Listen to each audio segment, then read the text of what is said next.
ਆ ਇੱਕ 15 ਮਾਰਚ ਦੀ ਖਬਰ ਹੈ ਜਿਹਦੇ ਵਿੱਚ 3 ਜੰਗਲੀ ਸੂਰ ਤੇ ਸਾਂਬਰ ਭੇਤ ਭਰੀ ਹਾਲਾਤ 'ਚ ਮਰੇ। ਪੰਜਾਬੀ ਟ੍ਰਿਬਿਊਨ 'ਚ ਆਈ ਸੀਗੀ। ਇਹਦੇ ਵਿੱਚ ਦੱਸਿਆ ਜਾਂਦਾ ਹੈ ਕਿ 3 ਜਿਹੜੇ ਜੰਗਲੀ ਸੂਰ ਹੈ ਉਹ ਤਲਵਾੜੇ ਲਵੇ ਪਾਣੀ ਪੀ ਕੇ ਬੇਹੋਸ਼ ਪਏ ਸੀਗੇ ਤੇ ਡੀਐਫਓ ਉਹਨਾਂ ਦਾ ਪੋਸਟਮਾਰਟਮ ਕਰਕੇ ਜਾਂਚ ਲੈ ਰਿਹਾ ਹੈਗਾ ਕਿ ਮੌਤ ਕਿਸ ਪੱਖੋਂ ਹੋਈ ਹੈ।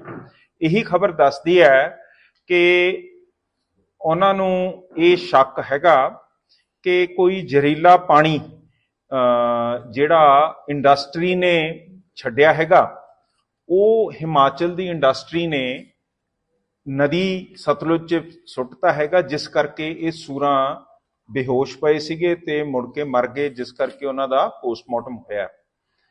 ਜੇ ਸੂਰਾਂ ਦਾ ਹਾਲਤ ਇਹੋ ਜਿਹੀ ਹੋ ਸਕਦੀ ਹੈ ਤਾਂ ਸਵਾਲ ਉੱਠਦਾ ਹੈ ਕਿ ਪੰਜਾਬ ਦੇ ਬੰਦਿਆਂ ਦੇ ਵਾਤਾਵਰਣ ਤੇ ਇਹਦਾ ਕੀ ਅਸਰ ਪੈ ਰਿਹਾ ਹੈਗਾ। ਇਹ ਇੱਕ ਬਹੁਤ ਸੀਰੀਅਸ ਇੰਟਰਸਟੇਟ ਮੁੱਦਾ ਹੈਗਾ ਔਰ ਇਹਦੇ ਉੱਤੇ ਰਾਈਪੇਰੀਅਨ ਕਾਨੂੰਨ ਵੀ ਲਾਗੂ ਹੁੰਦਾ ਹੈਗਾ। ਜਿਹੜਾ ਭਾਰਤ ਹੈ ਉਹ United Nation Convention on non navigational uses of international water courses, ਕਿਉਂਕਿ ਸਤਲੁਜ ਚਾਈਨਾ ਤੋਂ ਇੱਥੋਂ ਆਉਂਦੀ ਹੈਗੀ ਹੈ, ਉਹਦੇ ਤਹਿਤ ਰਾਈਪੇਰੀਅਨ ਕਾਨੂੰਨ ਨੂੰ ਸਿਆਣਦੀ ਹੈਗੀ ਹੈ। ਤੇ ਉਹਦੇ ਵਿੱਚ ਜਿਹੜਾ ਆਰਟੀਕਲ 7 ਹੈਗਾ, ਜਿਹੜਾ ਕਹਿੰਦਾ water courses state shall take all appropriate measures to prevent causing significant harm to other water course states। ਮਤਲਬ ਕਿ ਜੇ ਤੁਹਾਡਾ ਪਾਣੀ ਵਗਦਾ ਹੈ, ਤੁਸੀਂ ਉਹਨੂੰ ਇੰਨੀ ਗੰਦੀ ਹਾਲਾਤ 'ਚ ਥੱਲੇ ਨਹੀਂ ਭੇਜ ਸਕਦੇ ਜਿਹੜੇ ਥੱਲੜੇ ਵਰਤ ਰਹੇ ਹੈ ਕਿ ਉਹਨਾਂ ਨੂੰ ਹਾਰਮ ਪਹੁੰਚੇ। ਤੇ article 21 of the United nations convention says ਕਿ obligates states to prevent pollution of international water courses। ਠੀਕ ਹੈ ਨਾ ਜੀ। ਤੇ ਇਹਦੇ ਵਿੱਚ ਬਹੁਤ ਤਗੜੇ ਕੇਸ ਵੀ ਰਹੇ ਹੈ, ਜਿਵੇਂ ਟ੍ਰੇਲ ਸਮੈਲਟਰ ਹਵਾ ਉੱਠਦੀ ਸੀ ਕੈਨੇਡਾ ਤੋਂ ਅਮਰੀਕਾ ਜਾਂਦੀ ਸੀ, ਉਹ ਇੰਟਰਨੈਸ਼ਨਲ ਪੱਧਰ ਤੇ ਵੀ ਰੋਕਿਆ ਗਿਆ ਤੇ ਇੰਡੀਆ ਬੰਗਲਾਦੇਸ਼ ਤੇ ਗੰਗਾ ਦੇ ਪਾਣੀ ਦੇ ਉੱਤੇ ਵੀ ਇਹ ਕੇਸ ਹੋਇਆ ਤੇ ਪੋਲਿਊਸ਼ਨ ਰੋਕੀ ਗਈ ਹੈ। ਤੇ ਇਹਦੇ ਵਿੱਚ ਅਸੀਂ ਸਮਝਦੇ ਹਾਂ ਕਿ PPCB Punjab pollution control board ਨੇ ਦਿਖਾਇਆ ਹੈਗਾ ਕਿ ਇੰਡਸਟਰੀਅਲ ਐਫਲੂਐਂਟਸ ਕਾਫੀ ਇਸ ਪਾਣੀ 'ਚ ਆ ਰਹੇ ਹੈ, ਜਿਹਦੇ ਵਿੱਚ ਲੈਡ, ਕੈਡਮੀਅਮ ਤੇ ਮਰਕਰੀ ਤੇ ਬਾਇਓਲੋਜੀਕਲ ਕੰਟੈਮੀਨੇਟਸ ਸਤਲੁਜ ਲਿਵਰ 'ਚ ਆ ਰਹੇ ਹੈ। ਤੇ wildlife institute of India ਨੇ ਵੀ ਨੋਟ ਕੀਤਾ ਹੈਗਾ ਕਿ ਇਹ ਜਿਹੜਾ ਜਲ ਵਾਤਾਵਰਣ ਹੈ ਉਹਦੇ ਵਿੱਚ ਵੀ ਬਹੁਤ ਪੋਲਿਊਸ਼ਨ ਦਿਖਾ ਰਿਹਾ ਹੈਗਾ। ਸੈਂਟਰਲ ਵਾਟਰ ਕਮਿਸ਼ਨ ਨੇ ਵੀ ਇਹ ਇੰਟਰਸਟੇਟ ਰਿਵਰ ਪੋਲਿਊਸ਼ਨ ਐਗਰੀਕਲਚਰ ਦੇ ਵਿੱਚ ਅਸਰ ਕਰਦੀ ਦਿਖਾਈ ਹੈਗੀ ਹੈ। ਜਿਹੜਾ ਭਾਰਤ ਦਾ ਕਾਨੂੰਨ ਆ ਉਹਦੇ ਵਿੱਚ ਜਿਹੜਾ ਈਜ਼ਮੈਂਟ ਐਕਟ ਹੈਗਾ 1882 ਦਾ, ਉਹਦੇ ਵਿੱਚ Punjab has riparian right to receive unpolluted water from the Sutlej river ਵਿਚ ਹਿਮਾਚਲ ਪ੍ਰਦੇਸ਼ ਹੈਜ਼ ਵਾਇਓਲੇਟਿਡ ਸਾਡਾ ਪੰਜਾਬ ਦਾ ਹੱਕ। ਤੇ ਕਾਮਨ ਲਾਅ ਦਾ ਪ੍ਰਿੰਸੀਪਲ ਰੈਪੇਰੀਅਨ ਰਾਈਟਸ ਦਾ ਮੈਂਡੇਟ ਕਰਦਾ ਹੈ ਕਿ ਜਿਹੜੀ ਅਪਸਟ੍ਰੀਮ ਸਟੇਟ ਹੈ may not substantially alter the natural condition of a shared river to the detriment of a downstream state। ਮਤਲਬ ਕਿ ਉੱਤੇ ਤੁਸੀਂ ਇਹੋ ਜਿਹਾ ਵਰਤਾਅ ਨਹੀਂ ਕਰ ਸਕਦੇ ਪਾਣੀ ਦਾ ਕਿ ਹੇਠਲਾ ਗੰਦਲਾ ਜਾਂ ਕਿਸੇ ਤਰ੍ਹਾਂ ਦੀ ਕੰਟੈਮੀਨੇਸ਼ਨ ਹੋ ਜੇ। ਤੇ ਇਹ violation of interstate water disputes act ਵੀ ਹੈਗਾ। ਠੀਕ ਹੈ ਨਾ ਜੀ।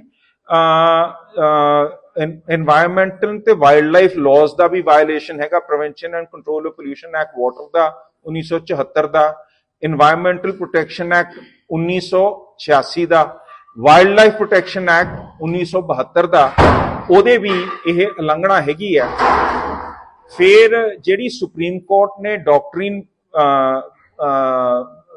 ਭਾਰਤ 'ਚ ਖੜੀ ਕੀਤੀ ਹੈ, ਪੋਲਿਊਟਰ ਪੇਜ਼ ਪ੍ਰਿੰਸੀਪਲ, ਜਿਹੜਾ MC ਮਹਿਤਾ ਵਰਸਸ ਕਮਲਨਾਥ ਦਾ ਫੇਮਸ ਕੇਸ ਹੈਗਾ, ਉਹਦੇ ਵਿੱਚ ਨੈਚੁਰਲ ਰਿਸੋਰਸਿਸ ਸਚ ਐਜ਼ ਰਿਵਰਸ ਆ ਹੈਲਡ ਇਨ ਪਬਲਿਕ ਟਰਸਟ, ਉਹਦੀ ਵੀ ਉਲੰਘਣਾ ਕੀਤੀ ਹੈ ਕਿ ਇਹ ਕਿਸੇ ਇੱਕ ਬੰਦੇ ਦੀ ਚੀਜ਼ ਨਹੀਂ ਹੈ, ਸਾਰੇ ਸਮਾਜ ਦੀ ਚੀਜ਼ ਹੈਗੀ ਹੈ। ਤੇ ਇਹ ਸਾਰਾ ਅੱਗੇ ਉਹਨਾਂ ਦਾ ਹੈਗਾ ਪੋਲਿਊਟਰ ਪੇਜ਼ ਪ੍ਰਿੰਸੀਪਲ, ਉਹਨੂੰ ਇਹਦਾ ਮੁਆਵਜ਼ਾ ਦੇਣਾ ਪਊਗਾ ਹਿਮਾਚਲ ਪ੍ਰਦੇਸ਼ ਨੂੰ। ਠੀਕ ਹੈ ਨਾ ਜੀ। ਤੇ ਇਹਦੇ ਵਿੱਚ ਪੰਜਾਬ ਦੇ inalienable riparian rights over Sutlej river ਇਹ ਸਟੇਟ ਬਣਾ ਸਕਦਾ ਹੈਗਾ, ਕਿਉਂਕਿ ਇਹ ਨੁਕਸਾਨ ਸਟੇਟ ਦਾ ਹੋਇਆ ਹੈ जे अटॉर्नी जनरल साहब जिन्हों असी कोशिश करांगे मिलन दे या चीफ मिनिस्टर डायरैक्ट करे कि साडे पंजाब दे हक वायलेट होए हैं और वो राइपेरियन लॉ के अधीन वायलेट होए हैं।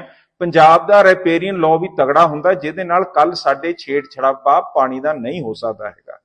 ਇਹਦੇ ਵਿੱਚ ਅਸੀਂ ਸੁਪਰੀਮ ਕੋਰਟ ਨੂੰ ਅਪਰੋਚ ਕਰਕੇ ਮੈਂਡਬਸ ਵੀ ਅਪਲਾਈ ਹੋਊਗੀ ਤੇ ਸੁਪਰੀਮ ਕੋਰਟ ਅਥਾਰਟੀ ਇਸ ਤੇ ਹੈ ਕਿਉਂਕਿ ਇੰਟਰਸਟੇਟ ਡਿਸਪਿਊਟ ਹੈਗਾ, ਸੋ ਇਹ ਤਕਰੀਬਨ ਸੁਪਰੀਮ ਕੋਰਟ ਹੀ ਸੁਣੂਗਾ। ਸੋ ਅਸੀਂ ਅਟਾਰਨੀ ਜਨਰਲ ਸਾਹਿਬ ਨੂੰ ਇਹ ਬੇਨਤੀ ਕਰਾਂਗੇ ਤੇ ਸੈਂਟਰਲ ਪੋਲਿਊਸ਼ਨ ਬੋਰਡ ਨੂੰ ਤੇ ਨੈਸ਼ਨਲ ਗ੍ਰੀਨ ਟ੍ਰਾਈਬਿਊਨਲ ਨੂੰ ਵੀ ਅਸੀਂ ਅਪਰੋਚ ਕਰਾਂਗੇ ਕਿ ਇਹਦਾ ਜਿਹੜਾ ਨੁਕਸਾਨ ਹੈ ਉਹ ਦੇਖੇ ਤੇ ਉਹਦਾ ਹਿਸਾਬ ਕਿਤਾਬ ਲਏ। ਤੇ ਇਹ ਸਾਡੀ ਅੱਜ ਦੀ ਪਲੀ ਹੈ। ਹੁਣ ਤੁਸੀਂ ਦੇਖੋ ਪੰਜਾਬ ਦੀ ਇੰਡਸਟਰੀ ਅੱਜ ਉਰਿਓਂ ਸਾਰੀ ਉੱਡ ਗਈ ਹੈ। ਕਿਉਂ ਉੱਡੀ ਹੈ? ਕਿਉਂਕਿ ਗਵਾਂਢੀ ਹਿਮਾਚਲ ਪ੍ਰਦੇਸ਼ ਨੂੰ ਸਰਕਾਰ ਨੇ, ਸੈਂਟਰ ਦੀ ਸਰਕਾਰ ਨੇ GST ਤੇ ਰਹਿਤ ਦੇਤੀ, ਠੀਕ ਹੈ ਨਾ ਜੀ। ਹੁਣ ਪਹਿਲਾਂ ਤਾਂ ਸਾਡੇ ਸਾਰੀ ਇੰਡਸਟਰੀ ਚੱਕ ਕੇ ਹਿਮਾਚਲ ਲੈ ਗਿਆ। ਹੁਣ ਇਹ ਤਾਂ ਜਿਵੇਂ ਸਾਨੂੰ ਨੁਕਸਾਨ ਹੋਇਆ ਉਹਦੇ ਤੇ ਥੁੱਕਣ ਵਾਲੀ ਗੱਲ ਹੈ ਕਿ ਅਸੀਂ ਤੁਹਾਡੀ ਇੰਡਸਟਰੀ ਲੈ ਗਏ, ਗੰਦ ਅਸੀਂ ਤੁਹਾਨੂੰ ਵਾਪਸ ਭੇਜਣਾ ਹੈ। मतलब ये तो बहुत अजीब जी गल है कि सेंटर ने साडा सारा इंडस्ट्री नूं फ्री उत्थे बिठाता हैगा। हुण ओहदा दा थुक्या होया साडे उत्ते सुट रहे हैं कि तुसीं तां किसे काम दे नहीं। पंजाब नूं ये बहुत बुरी तरह वरत रहे हैगे हैं। साडे पानी कदी चक के राजस्थान जिथे कदी सतलुज ब्यास रवि ਉਹ ਕਦੀ ਬਈਆਂ ਹੀ ਨਹੀਂ ਸੀਗੀਆਂ, ਉੱਥੇ ਸਾਡਾ ਪਾਣੀ ਭੇਜਦਾ ਹੈਗਾ। ਕੀ ਕਹਿੰਦੇ ਆ ਹੁਣ, ਕਹਿੰਦੇ ਆ ਕਿ ਸਰਸਵਤੀ ਨਦੀ ਇੱਥੇ ਬਹਿੰਦੀ ਹੁੰਦੀ ਸੀ, ਜਿਸ ਤਹਿਤ ਇਹ ਸੋਚ ਰਹੇ ਆ RSS ਕਹਿੰਦੀ ਹੈ ਕਿ ਅਸੀਂ ਇਹ ਨਦੀ ਕੱਢ ਕੇ ਗੁਜਰਾਤ ਤਾਈਂ ਲੈ ਕੇ ਜਾਣੀ ਹੈਗੀ ਆ। ਪੁਰਾਤਨ ਸਮੇਂ 'ਚ ਵਗਦੀ ਹੁੰਦੀ ਸੀਗੀ। ਮਤਲਬ ਪੰਜਾਬ ਦਾ ਹਰੇਕ ਪੱਖੋਂ ਨੁਕਸਾਨ ਇਹ ਕਰੀ ਜਾ ਰਹੇ ਹੈਗੇ ਆ। ਤੇ ਤਰਸ ਦੇ ਹਾਲਤ ਸਾਡੇ ਇਹ ਹੈ ਕਿ ਜਿਹੜੇ ਸਾਡੇ ਸਤਿਕਾਰਯੋਗ ਮੁੱਖ ਮੰਤਰੀ ਹੈ ਉਹ ਇਹਦੇ ਬਾਰੇ ਬੋਲਦੇ ਹੀ ਨਹੀਂ ਹੈਗੇ, ਨਾ ਕਿਸੇ ਨਾਲ ਪੰਗਾ ਲੈਂਦੇ ਆ। ਤੁਸੀਂ ਦੇਖਿਆ ਕਿਵੇਂ ਜਦ ਹਰਿਆਣਾ ਪੁਲਿਸ ਜ਼ਿਮੀਂਦਾਰਾਂ ਦੇ ਬਰਖਲਾਫ ਪੰਜਾਬ ਦੇ ਅੰਦਰ ਆ ਕੇ ਉਹਨਾਂ ਦੇ ਉੱਤੇ ਹਮਲੇ ਕਰ ਰਹੀ ਸੀ, ਉਦੋਂ ਨਹੀਂ ਬੋਲਿਆ। ਹੁਣ ਹਿਮਾਚਲ ਆਪਣਾ ਗੰਦ ਤੁਹਾਡੇ ਵੱਲ ਸੁੱਟ ਰਹੀ ਹੈ। ਤੁਸੀਂ, ਮੈਂ DC ਸਾਹਿਬ ਨੂੰ WhatsApp ਭੇਜਿਆ ਸੀ, ਉਹਨਾਂ ਨੇ ਕਿਹਾ ਮੈਂ 11 ਤਰੀਕ ਤੋਂ ਇਹਦੇ ਬਾਰੇ ਦੇਖ ਰਿਹਾ ਹਾਂ। ਮੈਂ ਬਿਲਾਸਪੁਰ ਦੇ DC ਨੂੰ ਚਿੱਠੀ ਭੇਜੀ ਹੈ, ਪਰ ਜਿੰਨੀ ਦੇਰ ਇਹਦੀ ਕੋਈ ਇਨਵੈਸਟੀਗੇਸ਼ਨ ਨਹੀਂ ਹੋਊਗੀ, ਜਿਵੇਂ DFO ਦੀ ਰਿਪੋਰਟ ਛੇਤੀ ਨਹੀਂ ਆਊਗੀ, ਉਹਦਾ ਪੋਸਟਮਾਰਟਮ ਦਾ ਨਹੀਂ ਆਊਗਾ, ਜਿਹੜਾ ਪਾਣੀ ਦੀ ਟੈਸਟਿੰਗ ਹੈ ਤੇ ਉੱਥੇ ਇਹਦੀ ਇਨਵੈਸਟੀਗੇਸ਼ਨ ਨਹੀਂ ਹੁੰਦੀ, ਉਨੀ ਦੇਰ ਇਹ ਕੇਸ ਬਣਨਾ ਹੀ ਨਹੀਂ ਹੈਗਾ। ਤੇ ਇਹਦੇ ਉੱਤੇ ਉਸ ਪੱਧਰ ਦਾ ਨਿਗਾਹ ਸਰਕਾਰ ਦੀ ਹੈ ਨਹੀਂ, even though it is an interstate dispute. So ਅਸੀਂ ਸਮਝਦੇ ਹਾਂ ਕਿ ਭਗਵੰਤ ਸਿੰਘ ਮਾਨ ਇੱਕ ਕਮਜ਼ੋਰ ਚੀਫ ਮਿਨਿਸਟਰ ਹੈ, ਜਿਹੜੇ ਦਾਬੇ ਹੇਠ ਇਹਦੇ ਉੱਤੇ ਪੁਰਜ਼ੋਰ ਕੰਮ ਕਰ ਨਹੀਂ ਰਿਹਾ, ਇਹਨੂੰ ਮੁੱਦਾ ਨਹੀਂ ਬਣਾ ਰਿਹਾ, ਇਹਨੂੰ ਦਫਨਾਉਣਾ ਚਾਹੁੰਦਾ ਹੈਗਾ। ਇਹਨੂੰ ਚਾਹੀਦਾ ਹੈ ਕਿ ਇਹ ਭਾਈਬੰਦੀ 'ਚ ਪੰਜਾਬ ਦੇ ਸਾਰੇ ਹੱਕ ਗਵਾ ਦੂਗਾ। ਰੈਪੇਰੀਅਨ ਲਾਅ ਲਾਗੂ ਨਹੀਂ ਕਰ ਰਿਹਾ ਹੈਗਾ, ਉਹਦੇ ਉੱਤੇ ਇਹਦੇ ਅਟਾਰਨੀ ਜਨਰਲ ਨੇ ਕੋਈ ਐਕਸ਼ਨ ਨਹੀਂ ਲਿੱਤਾ ਹੈਗਾ, ਉਹਨਾਂ ਨੇ ਆਪਣਾ ਡੇਟਾ ਨਹੀਂ ਕਲੈਕਟ ਕੀਤਾ ਹੈਗਾ, ਔਰ ਇਹ ਮੁੱਦਾ ਵੀ ਇਹਨਾਂ ਨੇ ਬਿਲਕੁਲ ਥੱਲੇ ਦਫਨਾ ਦੇਣਾ ਹੈਗਾ।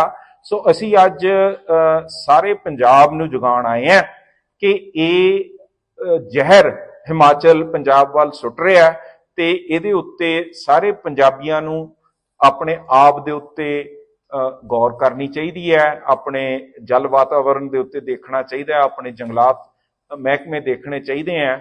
ਇਹ ਨਹੀਂ ਹੋ ਸਕਦਾ ਕਿ ਹਿਮਾਚਲੀ ਸਾਡੇ ਸੂਰਾਂ ਦਾ ਸ਼ਿਕਾਰ ਖੇਡ ਕੇ ਆਪਣੇ ਪੈਸੇ ਬਣਾ ਕੇ ਇੰਡਸਟਰੀ ਲਾ ਕੇ ਸਾਡਾ ਉਰੇ ਨੁਕਸਾਨ ਕਰ ਦੇਣ। ਵਾਹਿਗੁਰੂ ਜੀ ਕਾ ਖਾਲਸਾ, ਵਾਹਿਗੁਰੂ ਜੀ ਕੀ ਫਤਿਹ। ਮਾਨ ਸਾਹਿਬ, ਤੁਸੀਂ ਤਾਂ ਇਹ ਗੱਲ ਕਰ ਰਹੇ ਹੋ, ਠੀਕ ਹੈ ਤੁਹਾਡੀ ਗੱਲ, ਪਰ ਜਿਹੜੀ ਸਟੇਟ ਗਵਰਨਮੈਂਟ ਹੈ ਭਗਵੰਤ ਮਾਨ ਹੋਰਾਂ ਦੀ ਸਰਕਾਰ, ਉਹ ਤਾਂ ਇਹ ਗੱਲ ਕਰ ਰਹੀ ਹੈ ਵੀ ਜਿਹੜਾ ਸਤਲੁਜ ਹੈ ਉਹਦੇ ਵਿੱਚੋਂ ਪਾਣੀ ਦਾ ਫਲੋ ਵਧਾ ਕੇ ਜਿਹੜੀ ਸਰਹੱਦ ਨਹਿਰ ਤੋਂ ਬਾਅਦ ਵਿੱਚ ਦਸ਼ਮੇਸ਼ ਨਹਿਰ ਨਵੀਂ ਬਣਾ ਰਹੇ ਆ, ਇੱਕ ਮਾਲਵਾ ਨਹਿਰ ਨਵੀਂ ਬਣਾਉਣ ਦੀ ਗੱਲਾਂ ਕਰ ਰਹੇ, ਤਾਂ ਇਹ ਸਾਰੇ ਪ੍ਰੋਜੈਕਟ ਨੂੰ ਕਿੱਦਾਂ ਦੇਖੋ?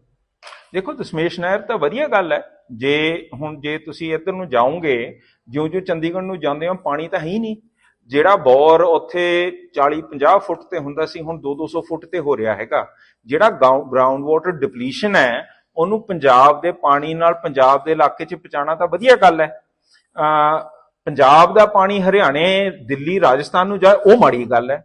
ਸੋ ਦਸ਼ਮੇਸ਼ ਨਹਿਰ ਦਾ ਜਿਹੜਾ ਪ੍ਰੋਜੈਕਟ ਹੈ ਵਿਦਿਨ ਪੰਜਾਬ, ਉਹ ਤਾਂ ਅੱਛੀ ਗੱਲ ਹੈ। ਜਿਹੜੇ ਇੱਧਰ ਨੂੰ ਦੂਜੀ ਨਹਿਰ ਕੱਢਣੀ ਹੈ ਉਹ ਵੀ ਜੇ ਪੰਜਾਬ ਤਾਈਂ ਪਾਣੀ ਪਹੁੰਚਾਉਂਦੀ ਹੈ ਉਹ ਵੀ ਅੱਛੀ ਗੱਲ ਹੈਗੀ ਹੈ। ਸੋ ਉਹਦਾ ਤਾਂ ਸਾਡਾ ਕੋਈ ਰੌਲਾ ਨਹੀਂ, ਪਰ ਜਿਹੜੀ ਚੀਜ਼ ਉਹ ਨਦੀਆਂ 'ਚ ਬਹਿਣੀ ਹੈ ਜੇ ਉਹ ਜ਼ਹਿਰ ਹੈ ਉਹ ਤਾਂ ਫਿਰ ਬਹੁਤ ਵੱਡੀ ਗੱਲ ਹੈ ਜੀ। ਤੁਹਾਨੂੰ ਲੱਗਦਾ ਨਹੀਂ ਵੀ ਇਹ ਨਹਿਰਾਂ ਵੀ ਅੱਗੇ ਤੋਂ ਅੱਗੇ ਵਧਾਈਆਂ ਜਾਣਗੀਆਂ ਸਮਾਜ ਵਿੱਚ, ਤਾਂ ਭਾਵੇਂ ਪੰਜਾਬ ਤੋਂ ਸਹੂਲਤ ਦੱਸੀਆਂ ਜਾ ਰਹੀਆਂ ਨੇ, ਜਿਹੜੇ ਨਹਿਰਾਂ ਅੱਗੇ ਵਧਦੀਆਂ ਨੇ ਦੂਜੇ ਸਟੇਟਾਂ ਦੇ ਵੱਲ? ਕੁਸ਼ਲਪਾਲ ਜੀ ਇਹਦੇ ਬਾਰੇ ਵਿਚਾਰ ਕਰਦੇ ਹੈਗੇ ਆ, ਦੱਸੋ। ਇਸ ਤਰ੍ਹਾਂ ਹੈ ਜੀ, ਜਿਹੜਾ ਕਨਸੈਪਟ ਹੈਗਾ ਨਾ ਦਸਮੇਸ਼ ਨਹਿਰ ਦਾ, ਇਹ ਆਪਣੇ ਪੋਲੀਟੀਕਲ ਆਪਣੇ ਮੈਨੀਫੈਸਟੋ ਵਿੱਚ ਵੀ ਸੀਗਾ। ਉਹਦੇ 'ਚ ਜਿਹੜਾ ਤੁਸੀਂ ਯੂਰਪ ਜਾਂ ਨਾਰਥ ਅਮਰੀਕਾ ਨੂੰ ਦੇਖੋ ਨਾ ਜੀ, ਇਹਨੇ ਜਿਹੜੀ ਪੰਜਾਬ ਦੀ ਲੁੱਟ ਹੋਈ ਹੈ, ਇਹਨਾਂ ਨੇ ਨਹਿਰਾਂ ਕੱਢ ਕੇ ਬਾਹਰ ਲੈ ਗਏ। ਉੱਥੇ ਕੀ ਹੁੰਦਾ, ਜਿਵੇਂ ਇੱਕ ਦਰਿਆ ਵਗ ਰਿਹਾ, ਉਹਦੇ 'ਚ ਕੱਟ ਮਾਰ ਕੇ, ਚਾਹੇ ਉਹ 1 ਮੀਲ ਦਾ ਕੱਟ ਹੋਵੇ ਚਾਹੇ 2 ਮੀਲ ਦਾ ਕੱਟ ਹੋਵੇ, ਕੱਟ ਮਾਰ ਕੇ ਜਿੱਥੇ ਜਿੱਥੇ ਪਾਣੀ ਲਿਜਾਣਾ ਹੈ ਨਾ ਜੀ, ਲਿਜਾ ਕੇ ਮੁੜ ਕੇ ਦੁਬਾਰਾ ਦਰਿਆ 'ਚ ਪਾ ਦਿੰਦੇ, ਤਾਂ ਕਿ ਜਿਹੜਾ ਈਕੋਸਿਸਟਮ ਹੈ ਨਾ ਉਸ ਧਰਤੀ ਦਾ ਉਹ ਡਿਸਟਰਬ ਨਾ ਹੋਵੇ। ਦਰਿਆ ਵੀ ਵਗਦਾ, ਉਹਦੇ ਨਾਲ ਨਹਿਰਾਂ ਵੀ ਵਗਦੀਆਂ ਨੇ। ਹੁਣ ਇੱਥੇ ਜਿਹੜਾ ਇਹਨਾਂ ਨੇ ਕੀਤਾ, ਇਹਨਾਂ ਨੇ ਟੇਲੈਂਡਸ ਬਣਾਈਆਂ, ਟੇਲੈਂਡ ਬਣਾ ਕੇ ਪਾਣੀ ਖਤਮ ਕੀਤਾ। ਜਿਹੜਾ ਸਾਡਾ ਉਹਦਾ ਸਮਝ ਹੈ ਉਹਦੇ 'ਚ ਵੀ ਜਿਹੜਾ ਸਿਸਟਮ ਨਾਰਥ ਅਮਰੀਕਾ ਜਾਂ ਯੂਰਪ 'ਚ ਹੈ, ਇਹ ਲਿਜਾ ਕੇ ਜੇ ਇੱਥੋਂ ਆਪਾਂ ਨਹਿਰ ਮਾਰਦੇ ਹਾਂ, ਜੇ ਕੰਜ਼ਿਊਮ ਹੋ ਗਿਆ ਸਾਰਾ ਠੀਕ ਹੈ, ਮੁੜ ਕੇ ਦੁਬਾਰਾ ਹਰੀਕੇ ਪੱਤਣ ਨੂੰ ਪਾਇਆ ਜਾਵੇ ਤਾਂ ਕਿ ਸਾਡਾ ਈਕੋਸਿਸਟਮ ਨਾ ਡਿਸਟਰਬ ਹੋਵੇ। ਇਹ ਜਿਹੜਾ ਸਾਰਾ ਕਨਸੈਪਟ ਹੈ ਨਾ ਜੀ, ਇਹ ਜਦੋਂ ਇੰਡਸ ਵਾਟਰ ਟ੍ਰੀਟੀ ਹੋਈ ਹੈ 1960 ਵਾਲੀ, ਉਹਦੇ 'ਚ ਇਹਨਾਂ ਨੇ ਗੁਲਜ਼ਾਰੀ ਲਾਲ ਨੰਦਾ ਨੇ 1955 'ਚ ਆਪਣਾ ਰਿਕੁਆਇਰਮੈਂਟ ਵਧਾਉਣ ਨੂੰ ਇੰਡੀਅਨ ਸਟੇਟ ਦੀ, ਇਹਨਾਂ ਨੇ ਉਦੋਂ ਦਿਖਾਤਾ ਜੀ ਅਸੀਂ ਰਾਜਸਥਾਨ ਨੂੰ ਵੀ ਦੇਣਾ ਹੈ, ਉਹ ਵੀ ਦੇਣਾ ਹੈ। ਪਰ ਅੱਜ ਦੀ ਤਰੀਕ 'ਚ ਸਾਡੇ ਕੋਲ ਦਸਮੇਸ਼ ਕਨਾਲ ਲਈ ਵੀ ਪਾਣੀ ਤੋਂ ਚੱਕ ਕੇ ਲੈ ਜਾਂਦੇ ਨੇ। ਸੋ ਇਹ ਗੱਲ ਹੈ ਕਿ ਅਸੀਂ ਇਹਨੂੰ ਜਿਹੜਾ ਅਸੀਂ ਸਮਝਦੇ ਹਾਂ, ਇੱਥੋਂ ਕੱਟ ਮਾਰ ਕੇ ਘੁਮਾ ਕੇ ਮਾਲਵੇ 'ਚ ਮੁਰਗੇ ਨੂੰ ਹੜੀ ਕੇ ਪੱਤਣ ਪਾਇਆ ਜਾਵੇ, ਨਾ ਕਿ ਟੇਲ ਹੈਡ ਬਣਾ ਕੇ ਕਿਸੇ ਹੋਰ ਸਟੇਟ ਨੂੰ। ਜਿਹੜਾ ਪਾਣੀਆਂ ਦਾ ਮੁੱਦਾ ਹੈ, ਇਹਦੇ ਵਿੱਚ ਤਾਂ ਦੇਖੋ ਜੀ, ਪੰਜਾਬ ਨੇ ਹਮੇਸ਼ਾ ਪਿਛਲੇ ਕਿੰਨੇ 50 60 70 ਸਾਲਾਂ ਤੋਂ ਸੰਘਰਸ਼ ਚੱਲ ਰਿਹਾ। ਥੋੜੀ ਪਾਰਟੀ ਵੀ ਪਾਣੀ ਦੇ ਮੁੱਦੇ ਤੇ ਲੱਗੀ ਹੈ, ਸੁਪਰੀਮ ਕੋਰਟ 'ਚ ਮਾਮਲਾ ਚੱਲ ਰਿਹਾ ਹੈ। ਇਹ ਨਹੀਂ ਲੱਗ ਰਿਹਾ ਵੀ ਆਪਾਂ ਨੂੰ ਜਿਹੜੇ ਹੁਣ ਸਰਹੰਦ ਨਹਿਰ 'ਚੋਂ ਕਿੰਨੇ ਇਹਨਾਂ ਨੇ ਮਤਲਬ ਦੱਸ ਰਹੇ ਵੀ 2 ਲੱਖ ਏਕੜ ਨੂੰ ਅਸੀਂ ਪਾਣੀ ਚੱਕ ਕੇ ਦੇ ਰਹੇ ਹਾਂ, ਇੰਨੇ ਅਸੀਂ 2 ਲੱਖ ਮੌਕੇ ਬੋਲਦੇ ਮਾਨ ਸਾਹਿਬ ਨੇ, ਤੇ ਇਹ ਨਹੀਂ ਲੱਗ ਰਿਹਾ ਕਿ ਇਹ ਚੀਜ਼ਾਂ ਸਾਬਤ ਕਰਨਗੀਆਂ ਸੁਪਰੀਮ ਕੋਰਟ ਦੇ ਵਿੱਚ ਜਾਂ ਸੈਂਟਰਲ ਦੇ ਵਿੱਚ ਵੀ ਹਾਂ ਇਹਨਾਂ ਕੋਲ ਐਕਸਟਰਾ ਪਾਣੀ ਹੈਗਾ, ਇਹ ਉਹ ਵੀ ਨਹੀਂ ਸਾਨੂੰ ਦਿੰਦੇ ਹਰਿਆਣੇ ਤੇ ਰਾਜਸਥਾਨ। ਨਹੀਂ ਜੀ, ਤੁਸੀਂ ਕਹੋ। ਸੋ ਇਹਦੇ ਵਿੱਚ ਇਹ ਨਹੀਂ ਹੈਗਾ ਵੀ ਇਹ ਤਾਂ ਹੁਣ ਜਿਹੜੀ ਸਰਕਾਰ ਹੈ, ਤੁਹਾਨੂੰ ਪਤਾ ਹੈ, ਇਹ ਤਾਂ ਮਾਰਕੀਟਿੰਗ ਸਰਕਾਰ ਹੈ, ਇਹ ਤਾਂ ਆਪਦੀ ਮਾਰਕੀਟਿੰਗ ਕਰ ਰਹੀ ਹੈ। ਬਟ ਅੱਜ ਤੱਕ ਪੰਜਾਬ ਦੀ ਜਿਹੜੀ ਰਿਕੁਆਇਰਮੈਂਟ ਆਫ ਵਾਟਰ ਹੈ, ਹੁਣ ਜਿਵੇਂ ਦਸਮੇਸ਼ ਕਨਾਲ ਵਾਲੀ ਹੈ, ਇਹ ਪੰਜਾਬ ਸਰਕਾਰਾਂ ਪ੍ਰੋਜੈਕਟ ਹੀ ਕਰੈਕਟ ਨਹੀਂ ਕਰ ਪਾਈ। ਤੁਸੀਂ ਇਹ ਦੇਖੋ ਵੀ ਨਾਲੇ ਹੁਣ ਕੀ ਕਰ ਰਹੇ ਨੇ, ਜਿਹੜੀਆਂ ਕੈਨਾਲਸ ਨੇ ਸਾਰੀਆਂ ਇਹਨਾਂ ਦੀ ਲਾਈਨਿੰਗ ਕਰ ਰਹੇ। ਹੁਣ ਉਹ ਲਾਈਨਿੰਗ ਜੇ ਸੰਨ 95 96 ਦੇ ਵਿੱਚ ਜਦੋਂ ਲਾਈਨਿੰਗ ਕੀਤੀ ਸੀ, ਉਦੋਂ ਸੇਮ ਦੀ ਪ੍ਰੋਬਲਮ ਸੀ ਮੁਕਤਸਰ ਵਾਲੇ ਏਰੀਏ 'ਚ, ਤਾਂ ਆਪਾਂ ਉਨੀ ਕੁ ਲਾਈਨਿੰਗ ਕੀਤੀ ਸੀ। ਇਹਨਾਂ ਨੇ ਚੱਕ ਕੇ ਹੁਣ ਸਾਰੇ ਪੰਜਾਬ 'ਚ ਲਾਈਨਿੰਗ ਕਰਤੀ। ਹੁਣ ਜਦੋਂ ਲੁਧਿਆਣੇ ਲਾਈਨਿੰਗ ਕਰ ਰਹੇ ਹੋ ਤਾਂ ਜਿਹੜੀ ਗਰਾਊਂਡ ਵਾਟਰ ਨੂੰ ਸੀਪੇਜ ਹੈ ਉਹ ਤਾਂ ਮੁੱਕ ਗਈ। ਤੁਸੀਂ ਤਾਂ ਇੱਥੋਂ ਪਾਣੀ ਚੱਕਿਆ ਜਿਹੜਾ ਸਾਰੀ ਸਤਲੁਜ ਵਗਦੀ ਸੀ, ਜਿਹਦੇ 'ਚੋਂ ਪਾਣੀ ਧਰਤੀ ਨੂੰ ਜਾਂਦਾ ਸੀ, ਸੀਪੇਜ ਹੁੰਦੀ ਸੀ, ਉਹ ਤਾਂ ਸਾਰੀ ਤੁਸੀਂ ਮੁਕਾ ਰਹੇ ਹੋ। ਉਹਦੇ ਨਾਲ ਤੇ ਪੰਜਾਬ ਬੰਜਰ ਹੀ ਹੋਣਾ। ਨਾਲੇ ਜਿਹੜਾ ਰਾਈਪੇਰੀਅਨ ਕਾਨੂੰਨ ਹੈ ਉਹ ਇਹ ਨਹੀਂ ਕਹਿੰਦਾ ਕਿ ਵੱਧ ਹੈ ਕਿ ਘੱਟ ਹੈ ਪਾਣੀ, ਉਹ ਕਹਿੰਦਾ ਕਿ ਜਿੱਥੋਂ ਨਦੀ ਵਗਦੀ ਹੈ ਉਹ ਉਹਦਾ ਰਾਹ ਹੈ, ਉਹਦੇ ਆਲੇ ਦੁਆਲੇ ਦੇ ਲੋਕ ਉਹਦਾ ਪਾਣੀ ਇਸਤੇਮਾਲ ਕਰ ਸਕਦੇ ਹੈਗੇ ਆ, ਉਹਨਾਂ ਦੇ ਰਾਈਟਸ ਹੈਗੇ ਆ, ਇਹ ਇੱਕ ਤਰ੍ਹਾਂ ਦਾ ਪ੍ਰੋਪਰਟੀ ਰਾਈਟ ਹੈਗਾ। ਸੋ ਕਹਿ ਦੇਣਾ ਵੱਧ ਪਾਣੀ ਕਿਸ ਪੱਖੋਂ, ਜੇ ਤੁਹਾਡਾ ਦਰਿਆ ਖੁੱਲਾ ਤੇ ਫੈਲ ਕੇ ਚੱਲਦਾ ਹੈਗਾ, ਜਿਹੜੀ ਉਹਨੇ ਮਿੱਟੀ ਲਿਆ ਕੇ ਸਿਲਟ ਲਿਆ ਕੇ ਸੁੱਟਣੀ ਹੈ, ਜਿਹੜਾ ਉਹਨੇ ਰੀਜੂਵਨੇਟ ਕਰਨਾ ਹੈਗਾ ਧਰਤੀ ਨੂੰ, ਉਹ ਕੰਮ ਹੁੰਦਾ ਹੈਗਾ। ਜਿਹੜਾ ਜੇ ਤੁਸੀਂ ਗੁਰੂ ਗ੍ਰੰਥ ਸਾਹਿਬ ਵੀ ਖੋਲ ਕੇ ਦੇਖ ਲਓ, ਤੁਸੀਂ ਬਸ ਸਿੱਖੀ ਤੋਂ ਮੈਕਸ ਤੇ ਜਾ ਕੇ ਜਲ ਤੋਰੀ ਮਛਲੀ ਇਹਦੀ ਸਰਚ ਕਰੋ, ਇੰਨੇ ਜ਼ਿਆਦਾ ਐਗਜ਼ਾਮਪਲ ਆ ਜਾਂਦੇ ਆ ਗੁਰੂ ਗ੍ਰੰਥ ਸਾਹਿਬ 'ਚ।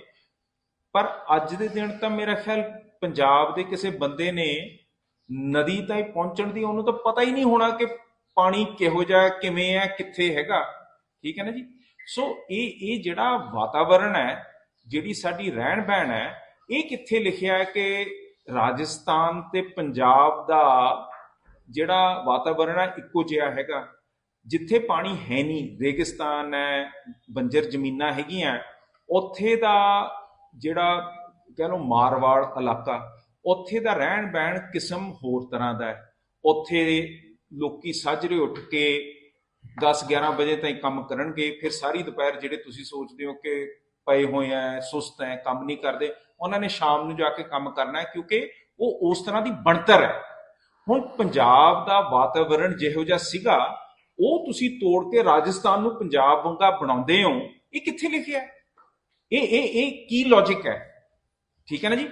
ਤੁਸੀਂ ਰਾਜਸਥਾਨ 'ਚ ਪੰਜਾਬੀਆਂ ਨੂੰ ਜ਼ਮੀਨ ਨਹੀਂ ਖਰੀਦਣ ਦੇਣੀ। ਰਾਜਸਥਾਨ ਪੰਜਾਬ ਵਰਗਾ ਬੰਦੇ ਬੋਲੀ ਵਰਗਾ ਨਹੀਂ ਹੋਣਾ ਚਾਹੀਦਾ, ਉਹਦਾ ਪਾਣੀ ਉੱਥੇ ਚਲੇ ਜਾਣਾ ਚਾਹੀਦਾ ਹੈ ਤਾਂ ਕਿ ਉੱਥੇ ਦੀ ਜ਼ਮੀਨ ਜਾਇਦਾਦ ਉਹੋ ਜਿਹੀ ਬਣ ਜਾਏ। ਪਰ ਵਾਤਾਵਰਣ ਦਾ ਮਤਲਬ ਇਹ ਨਹੀਂ ਹੈ, ਵੱਖ-ਵੱਖ ਤਰ੍ਹਾਂ ਦੇ ਵਾਤਾਵਰਣ ਆਪਣੀ ਮੱਤਾਂ ਨਾਲ ਹੁੰਦੇ ਹੈਗੇ ਆ। ਅਸੀਂ ਹਿਮਾਚਲ ਦੇ ਪਹਾੜ ਨਹੀਂ ਹੈਗੇ, ਅਸੀਂ ਦਰਿਆਵਾਂ ਦੇ ਬਣਤਰ ਹੈ। ਹਿਮਾਚਲ ਦਾ ਸਿਓ ਅਸੀਂ ਨਹੀਂ ਉਗਾ ਸਕਦੇ, ਉਹ ਉਹਨਾਂ ਦਾ ਧਨ ਹੈਗਾ। ਪਰ ਸਾਡਾ ਧਨ ਚੱਕ ਕੇ ਲੁੱਟ ਕੇ ਕਿਸੇ ਹੋਰ ਨੂੰ ਦੇ ਦੇਣਾ, ਇਹ ਕੋਈ ਮੀਨਿੰਗ ਨਹੀਂ ਹੈਗਾ। ਜਿਹੜੀਆਂ ਮੱਛੀਆਂ ਤੇ ਉਹ ਸਾਰਾ ਕੁਝ ਪਲਦਾ ਸੀਗਾ, ਜਿਹੜੇ ਉਰੇ ਮਛਿਆਰ ਪਹਿਲਾਂ ਕੰਮ ਕਰਦੇ ਸੀ, ਮੇਰਾ ਖਿਆਲ ਤੁਹਾਡੇ ਛੋਟੇ ਹੁੰਦੇ ਉਰੇ ਮਛਿਆਰ ਹੁੰਦੇ ਹੋਣੇ। ਅੱਜ ਮੈਨੂੰ ਦੱਸ ਦਿਓ ਕਿਹਦੀ ਆਮਦਨ ਉਹਦੇ ਨਾਲ ਪੂਰੀ ਹੁੰਦੀ ਹੈ ਹੀ ਨਹੀਂ ਕੁਛ। ਕਿਹੜਾ ਬੰਦਾ ਜਾਲ ਲੈ ਕੇ ਨਦੀਆਂ ਦੇ ਰੋਜ਼ ਘੁੰਮੀ ਫਿਰਦਾ ਹੈਗਾ? ਉਹ ਸਾਰਾ ਸਾਡਾ ਇੱਕ ਇਤਿਹਾਸ, ਇੱਕ ਕਲਚਰ, ਇੱਕ ਰਹਿਣ ਬਹਿਣ ਖਤਮ ਕਰਤਾ ਇਸ ਦੇਸ਼ ਨੇ, ਕਿਉਂਕਿ ਸਾਡੇ ਪਾਣੀ ਚੋਰੀ ਕਰ ਕਰਕੇ ਲੈ ਕੇ ਜਾ ਰਿਹਾ। ਇੱਕ ਤੁਹਾਨੂੰ ਹੋਰ ਗੱਲ ਦੱਸਣਾ ਚਾਹੁੰਦਾ ਹੈ, ਜਦੋਂ ਗੰਗਾ ਨਗਰ ਵਸਾਇਆ ਮਹਾਰਾਜਾ ਗੰਗਾ ਸਿੰਘ ਨੇ, ਉਹਨਾਂ ਨੇ ਬ੍ਰਿਟਿਸ਼ ਪੰਜਾਬ, ਹੁਣ ਮੇਰੇ ਅੱਖਰ ਨੇ, ਬ੍ਰਿਟਿਸ਼ ਪੰਜਾਬ ਨੂੰ ਅਪਰੋਚ ਕੀਤਾ ਵੀ ਮੈਨੂੰ ਨਹਿਰ ਚਾਹੀਦੀ ਹੈ ਤੇ ਮੈਂ ਇਹਦਾ ਪਾਣੀ ਖਰੀਦੂੰਗਾ। ਸੋ ਉਹ 1925 'ਚ ਕੰਟਰੈਕਟ ਹੋਇਆ ਤੇ 1925 ਤੋਂ 1955 ਤੱਕ ਪਹਿਲਾਂ ਸਟੇਟ ਆਫ ਬੀਕਾਨੇਰ ਦਿੰਦੀ ਰਹੀ ਬ੍ਰਿਟਿਸ਼ ਪੰਜਾਬ ਨੂੰ। ਉਦੋਂ ਬਾਅਦ ਜਿਹੜੀ ਰਾਜਪੁਤਾਨਾ ਬਣੀ, ਜਿਵੇਂ ਆਪਣੇ ਪੈਪਸੂ ਬਣੀ, ਠੀਕ ਹੈ, ਉਹਨਾਂ ਨੇ ਪੇਮੈਂਟ ਕਰਦੇ ਰਹੇ ਸਟੇਟ ਆਫ ਪੰਜਾਬ ਨੂੰ। ਫਿਰ ਰਾਜਪੁਤਾਨਾ ਬਣੀ, ਉਹ ਕਰਦੇ ਰਹੇ ਮਹਾਰਾਜਾ ਪਟਿਆਲਾ ਨੂੰ ਔਰ ਮਹਾਰਾਜਾ ਜੀਂਦ ਨੂੰ, ਕਿਉਂਕਿ ਸੰਗਰੂਰ ਮਹਾਰਾਜਾ ਜੀਂਦ ਦਾ ਏਰੀਆ ਸੀ। ਇਹਨਾਂ ਨੂੰ ਪਾਣੀ ਜਦ ਚਾਹੀਦਾ ਸੀਗਾ, ਜਦੋਂ ਪਹਿਲਾਂ ਸਰਹੰਦ ਕਨਾਲ ਬਣੀ ਹੈ, ਇਹ ਵੀ ਬ੍ਰਿਟਿਸ਼ ਪੰਜਾਬ ਨੂੰ ਪੈਸੇ ਦਿੰਦੇ ਸੀ। ਜਦੋਂ ਤੱਕ ਪੈਪਸੂ ਪੰਜਾਬ ਦਾ ਪਾਰਟ ਨਹੀਂ ਬਣਿਆ 1956 'ਚ, ਉਦੋਂ ਤੱਕ ਪੈਪਸੂ ਵੀ ਪ੍ਰੈਜ਼ੈਂਟ ਪੰਜਾਬ ਨੂੰ ਪਾਣੀ ਦੇ ਪੈਸੇ ਦਿੰਦਾ ਸੀ। ਇਹ ਤਾਂ ਗੁਲਜ਼ਾਰੀ ਲਾਲ ਨੰਦਾ ਨੇ 1956 'ਚ, ਜਿਹੜਾ ਕਹਿੰਦੇ ਨਾ ਜੀ ਕੀ ਹੈਗਾ, 1956 'ਚ ਇੱਕ ਐਗਜ਼ੈਕਟਿਵ ਆਰਡਰ ਪਾਸ ਕਰਕੇ ਪੈਸੇ ਬੰਦ ਕੀਤੇ। ਤੇ ਰਾਜਵਿੰਦਰ ਬੈਂਸ ਹੋਰਾਂ ਨੇ ਕੈਲਕੂਲੇਸ਼ਨ ਕਰਕੇ ਸੁਪਰੀਮ ਕੋਰਟ 'ਚ ਇੱਕ ਪਟੀਸ਼ਨ ਵੀ ਕੀਤੀ ਹੈ। ਉਹਦੇ 'ਚ ਬਣਦਾ ਹੈਗਾ ਟੋਟਲ, ਉਹਨਾਂ ਨੇ ਕਲੇਮ ਕੀਤਾ ਹੈ 1925 ਵਾਲੇ ਰੇਟ ਤੇ, 100 ਸਾਲ ਪੁਰਾਣੇ ਰੇਟ ਤੇ 30,000 ਕਰੋੜ।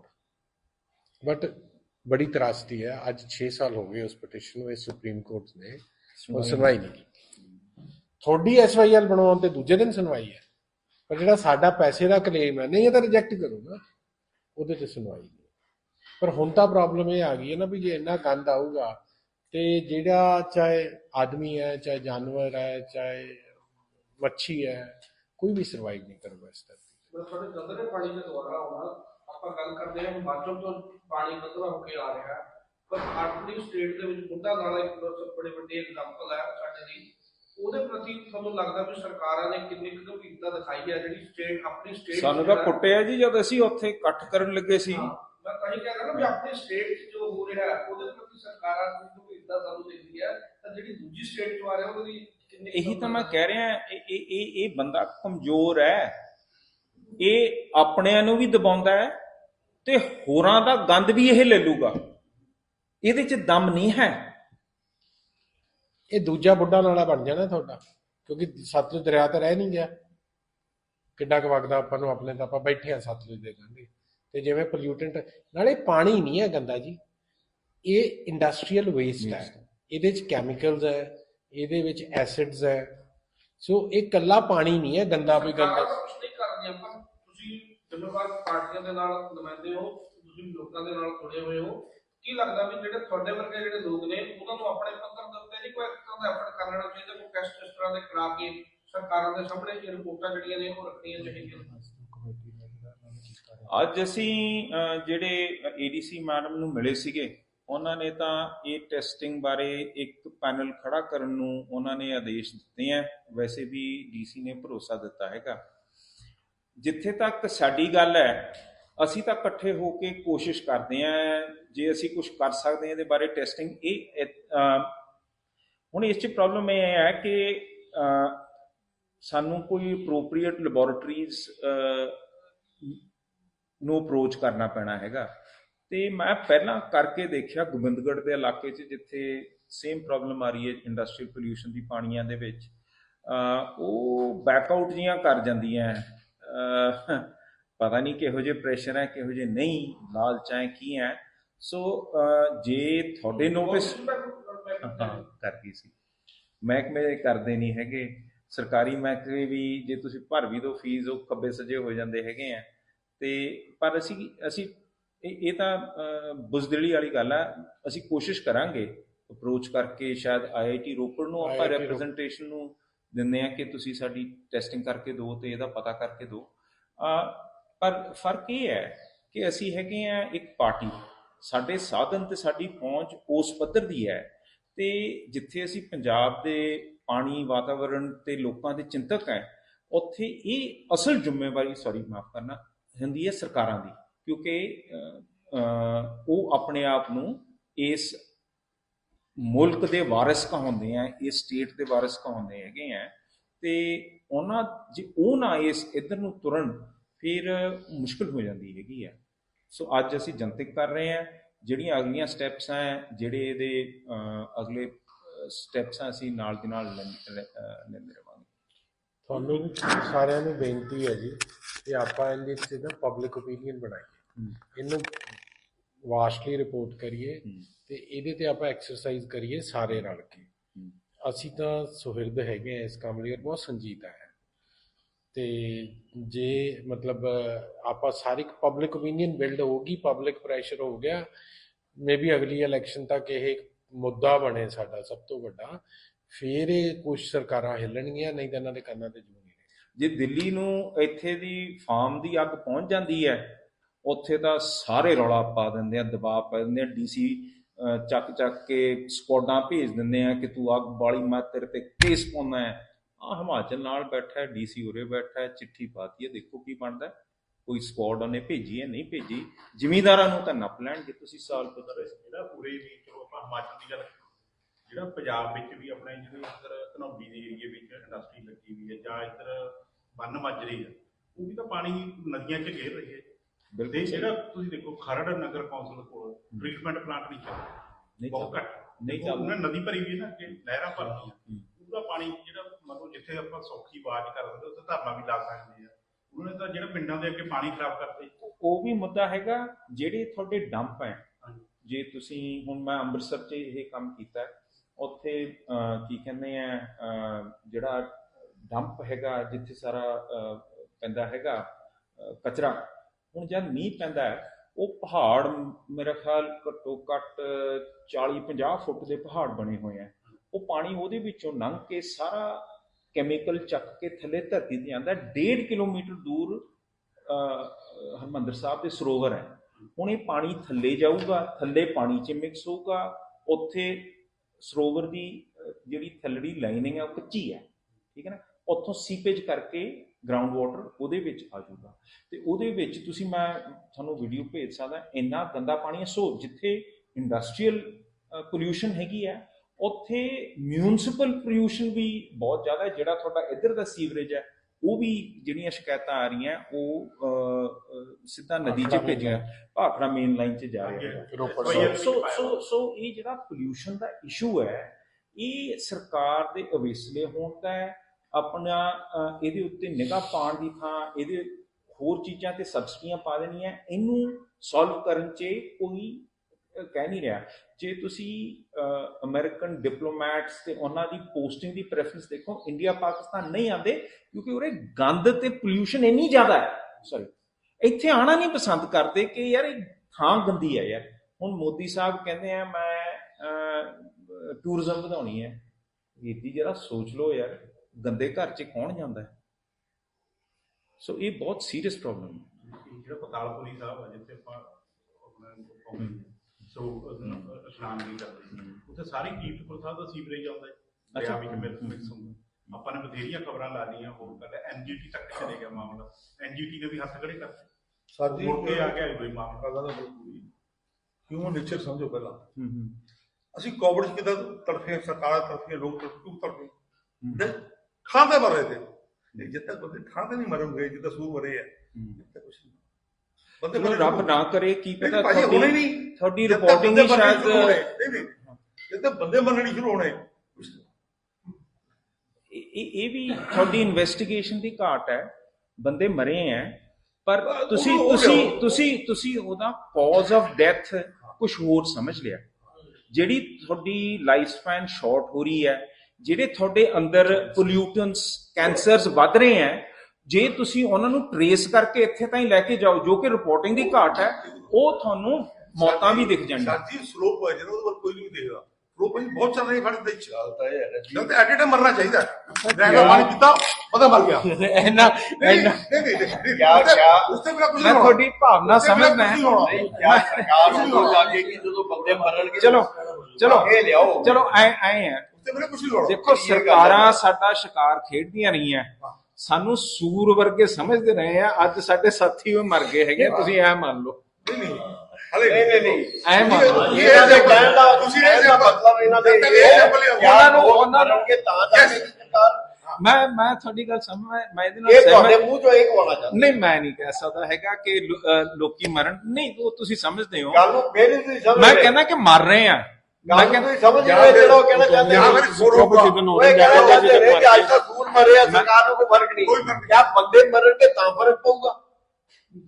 ਇਹ ਮੇਰੇ ਵੱਲੋਂ ਤੁਸੀਂ ਕਹਿ ਸਕਦੇ ਹੋ, ਇਹ ਸਟੇਟਮੈਂਟ ਤੁਹਾਡੇ ਮੂੰਹ ਚੋਂ ਇਹ ਮੇਰੇ ਮੂੰਹ ਚੋਂ। ਦੂਜੀ ਗੱਲ, ਜਦ ਰੇਤਾ ਦੇ ਵਿੱਚ ਜ਼ਹਿਰ ਆਊਗਾ ਫਿਰ ਵੀ ਸਰਕਾਰ ਸੋਚੂਗੀ ਵੀ ਯਾਰ ਮੈਂ ਨਹੀਂ ਤੇ ਪੈਸੇ ਬਣਨੇ ਬੰਦ ਹੋ ਗਏ, ਆਪਾਂ ਪੈ ਗਏ। ਇਹ ਜਦ ਤੱਕ ਸਰਕਾਰ ਫੁੱਕਰ ਤਾਂ ਲੱਗਦੀ ਹੈ ਜੇ ਉੱਥੇ ਅਸਰ ਪੈਣਾ ਸ਼ੁਰੂ ਹੋਵੇ। ਮੈਂ ਤੁਹਾਨੂੰ ਮੁੱਦੇ ਦੇ ਜਾਣ ਕੇ ਦਿੱਤੀ ਹੈ, ਠੀਕ ਹੈ, ਅਸਰ ਤਾਂ ਹੁੰਦਾ। ਉਹ ਕੋਵਿਡ ਦਾ ਅਸਰ ਕਿਉਂ ਦਾ, ਕੋਵਿਡ ਦੀ ਕਿਉਂ ਡਰਦੇ ਸਾਰੇ? ਪਹਿਲਾਂ ਨਾ ਤਾਂ ਫਿਲਟਰ ਸੀਗੇ ਸਾਡੇ ਕੋਲ, ਨਾ ਪਾਣੀ ਨੂੰ ਸਾਫ਼ ਕਰਨ ਦੇ ਕੋਈ ਹੋਰ ਤੇ ਸਾਧਨ ਖੁੱਲਾ ਪੀ ਸਕਦੇ ਸੀ। ਠੀਕ ਹੈ, ਖੁੱਲਾ ਆ ਰਿਹਾ ਸੀ। ਅੱਜ ਕੀ ਲੱਗਦਾ ਕਿ ਜਿਹੜੇ ਇਹਨਾਂ ਚੀਜ਼ਾਂ ਦੇ ਉੱਤੇ ਨਕੇਲ ਨਹੀਂ ਕਸੀ ਜਾ ਰਹੀ, ਤਾਂ ਹੁਣ ਕੰਪਨੀ ਦਾ ਸਿੱਧੇ ਤੌਰ ਦੇ ਉੱਤੇ ਜਿਹੜਾ ਇੰਟਰੋਡਿਊਸ ਐਡੇ ਵੱਡੇ ਲੈਵਲ ਉੱਤੇ ਕੀਤਾ ਜਾ ਰਿਹਾ, ਫਿਲਟਰ ਲਾਭ ਦੇ ਲੱਖਾਂ ਰੁਪਏ ਦੇ ਫਿਲਟਰ ਅਸੀਂ ਘਰਾਂ ਚਲਾ ਰਹੇ ਆ, ਨਵੀਂ ਤੋਂ ਨਵੀਂ ਟੈਕਨੀਕ ਦਾ ਕੋਈ ਨਾ ਕੋਈ ਫਿਲਟਰ ਜਿਹੜਾ ਉਹ ਆ ਜਾਂਦਾ ਹੈਗਾ ਤੇ ਅਸੀਂ ਲਾਉਂਦੇ ਆ ਘਰਾਂ ਦੇ ਵਿੱਚ। ਇਹ ਤਾਂ ਤੁਸੀਂ ਉਹੀ ਗੱਲ ਕੀਤੀ ਕਿ ਬਾਦਲ ਸਾਹਿਬ ਲਾਈਟ ਚਲੇਗੀ ਤੇ ਇੱਕ ਇਕੱਠ ਹੋ ਕੇ ਜ਼ਿੰਦਾਬਾਦ ਬਾਦਲ ਸਾਹਿਬ ਜ਼ਿੰਦਾ, ਕਹਿੰਦੇ ਇਹ ਕੌਣ ਹੈ? ਕਹਿੰਦੇ ਇਹ ਜਨਰੇਟਰ ਵਾਲੇ ਆ। ਬਸ ਕਨੈਕਟਡ ਹਿਊਮਨ ਨੇਚਰ ਹੈ, ਹਿਊਮਨ ਨੇਚਰ ਹੈ, ਇਹ ਤਾਂ ਕੋਈ ਅਸਰ ਨਹੀਂ ਹੋਣਾ।